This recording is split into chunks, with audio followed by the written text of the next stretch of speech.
آج ہم نبی کریم محمد کی ایک اہم حدیث کے بارے میں گفتگو کریں گے۔ آپ نے فرمایا، فرشتے نور سے پیدا کیے گئے، جنات آگ کے شعلے سے پیدا کیے گئے، اور آدم کو اس چیز سے پیدا کیا گیا جو تمہیں بیان کی گئی ہے۔ صحیح مسلم۔ یہ مختصر حدیث ہمیں اللہ تعالیٰ کی مختلف مخلوقات کے بارے میں بنیادی معلومات فراہم کرتی ہے۔ سب سے پہلے فرشتوں کا ذکر کیا گیا ہے۔ فرشتے نور سے پیدا کیے گئے ہیں۔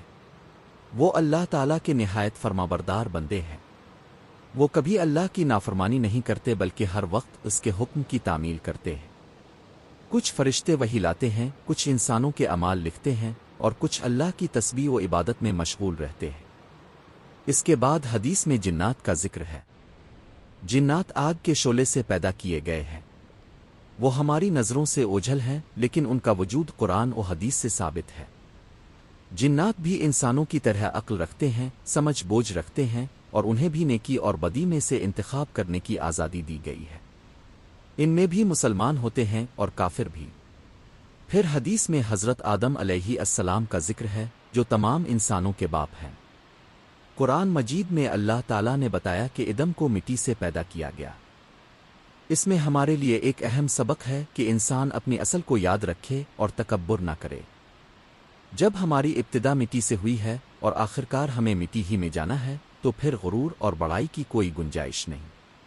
محترم سامعین، آج کے دور میں بعض لوگ صرف وہی چیز مانتے ہیں جو آنکھوں سے نظر آئے، لیکن ایک مسلمان کا ایمان صرف مشاہدے پر نہیں بلکہ اللہ اور اس کے رسول کی سچی خبر پر بھی ہوتا ہے۔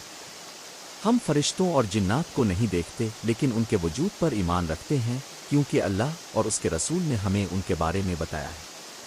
آخر میں ہمیں یہ یاد رکھنا چاہیے کہ اصل فضیلت کسی کی پیدائش کے مادے میں نہیں بلکہ تقوی اور نیک اعمال میں ہے۔